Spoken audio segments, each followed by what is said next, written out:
Hola, soy Brian Andrés Reina, futuro desarrollador de videojuegos y les doy la bienvenida a este podcast en el que por mediante diferentes preguntas que vamos a realizar entre yo y mi invitada, Shirley Andrea, vamos a tratar de descifrar cuál vendría a ser el compromiso ético y moral que deben de tener los desarrolladores de videojuegos al crear estos medios de entretenimiento, ya teniendo un conocimiento de que es el del cómo influye esto en el desarrollo biopsicosocial y espiritual de los usuarios.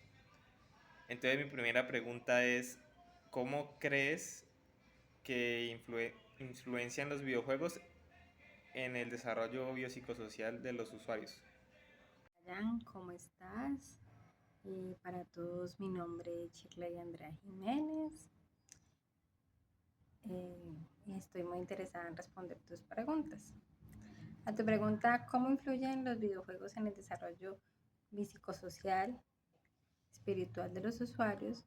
Pienso que los videojuegos pueden impactar positivamente a sus usuarios cognitivamente porque ayudan a desarrollar las destrezas, ayuda a mejorar la concentración, pero como todo en la vida hay que mantener un control.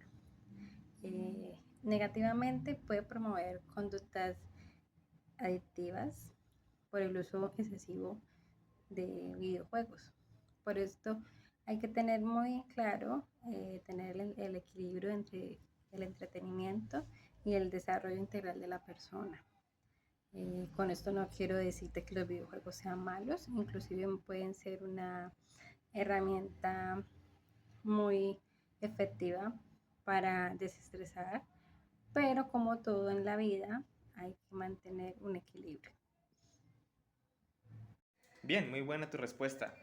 Futuro creador de videojuegos, ¿me podrías indicar qué papel juega la narrativa de un videojuego en la formación de valores éticos en los jugadores? Ahora en cuanto a tu pregunta, pues puedo decir de que pueden influir mucho dependiendo de el videojuego, porque tenemos juegos que tienen una narrativa muy casi nula, escasa, ¿sí? Como lo puede ser, por ejemplo, los juegos de Mario Bros, en el que sencillamente es el héroe salvando a la princesa en apuros. Pero sí hay experiencias de juegos en los que se utiliza la narrativa como un medio para enseñar valores importantes como lo pueden ser la empatía, la responsabilidad de tomar decisiones, entre otros. Un ejemplo claro que yo tengo es el videojuego de la saga Fallout. Es un juego post-apocalíptico en el que es de acción mayormente, pero siempre hay momentos en los que cuando estás hablando con otros personajes debes tomar decisiones, como si apoyar a un grupo o no, hacer daños a otros o no, ¿sí? Entonces, juegos como ese pienso que permiten a la persona ver la consecuencia de las decisiones que toman y ver cómo tomar buenas decisiones en pro del bienestar común pueden dar un resultado mucho mejor, porque por ejemplo hay juegos que tienen finales buenos y finales malos dependiendo de tu actuar en el juego. Un ejemplo es Undertale, un juego indie en el que si decides por ejemplo no matar a nadie tienes un final satisfactorio en el que todos los personajes son libres del lugar en el que estaban, pero si decides matar a todos, entonces te enfrentas al protector de todos ellos en un combate y al final el personaje es libre pero solo, mientras todos los demás mueren. Entonces me parece que es un medio en el que se puede explorar el tanto tomar buenas como malas decisiones y ya que cada persona saque sus reflexiones respecto a ello. Pero siempre se le pueden transmitir los buenos mensajes. Y eso es todo. Ahora te pregunto a ti, ¿qué responsabilidades éticas tienen los desarrolladores de videojuegos frente a la adicción a ellos? Los desarrolladores de videojuegos deben de mantener un equilibrio entre los retos y recompensas que generan en el videojuego, como las alertas que le dan al usuario, en el que muestran la cantidad de tiempo que llevan jugando para que la persona entienda o se percate de que ya lleva mucho tiempo en ese videojuego y que aunque es importante, aunque es placentero, también hay otras cosas en la vida. Entonces, también es para no desarrollar adicción a estos videojuegos, porque recordemos que cuando hay una adicción a cualquier cosa en la vida, se pierde el equilibrio. Entonces hay que disfrutar el momento en el que estamos en el videojuego, el momento en el que estamos compartiendo, el momento en el que estamos debatiendo las estrategias para ganar, porque muchos juegos permiten la interacción de varios jugadores y esto genera la planeación de las estrategias para ganar los objetivos y el trabajo en equipo. Rompe barreras culturales, sociales, porque cuando están jugando no tienen otro tema más que el juego.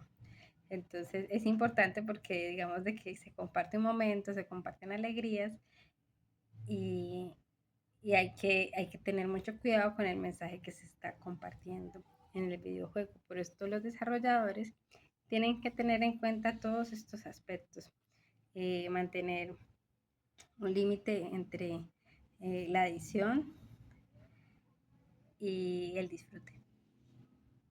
Muy de acuerdo con tu respuesta, pero pues informo que lastimosamente hay muchos juegos en los que se promueve la adicción, sobre todo desde el punto de vista de los juegos de azar.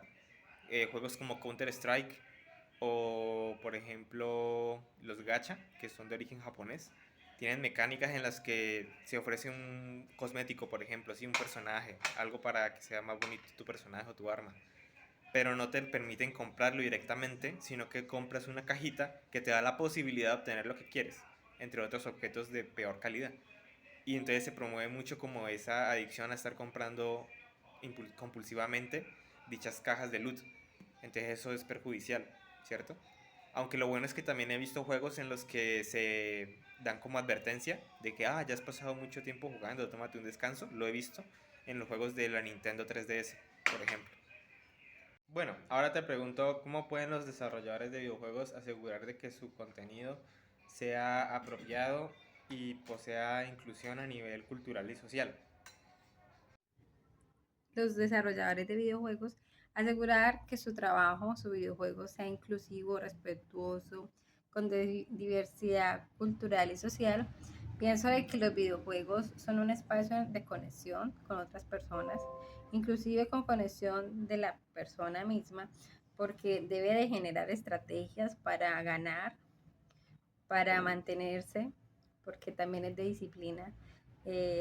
Cuando va subiendo de nivel, eso activa eh, las ganas de seguir, pero eso es importante mantener como el límite entre la adicción y la disciplina, porque es una delgada línea en la que se pueden equivocar muchos jóvenes, muchas personas, porque los videojuegos no solamente tienen un público objetivo como los jóvenes, sino que también a los adultos también nos interesa porque es un momento de esparcimiento, es un momento de desestresarse.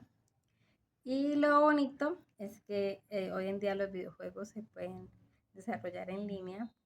Esto hace que haya diversidad cultural y social, que haya conexión entre personas que no se conocen físicamente, pero que pueden intercambiar ideas, intercambiar estrategias, intercambiar eh, ideas para ganar. Entonces, y lograr tener recompensas en el juego.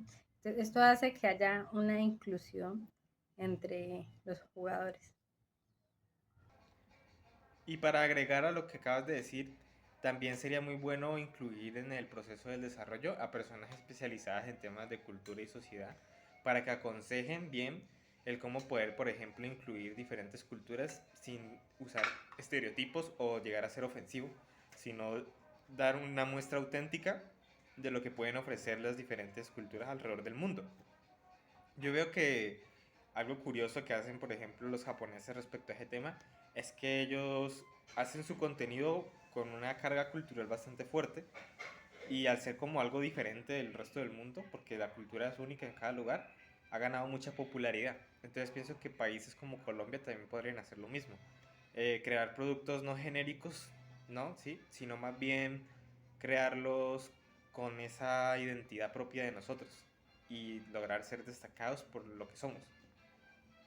¿El juego puede contribuir al desarrollo espiritual de un jugador? Bueno, una pregunta muy interesante. Eh, yo considero que los videojuegos pueden ayudar a la introspección, sobre todo dependiendo de su narrativa, ¿cierto?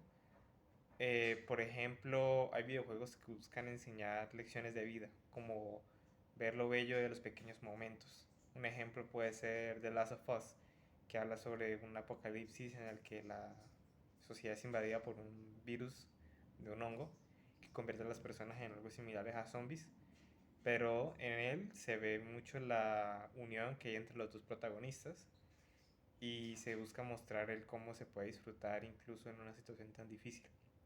Sobre todo también pueden servir las historias que me motivan o sí, como promueven la cooperación entre el jugador o los personajes, como pueden ser los juegos de equipos y también las novelas gráficas. Todo aquello que nos haga como verle el sentido a la vida y a la compañía de las personas, la importancia de esa compañía puede contribuir al aspecto espiritual de las personas, de los usuarios.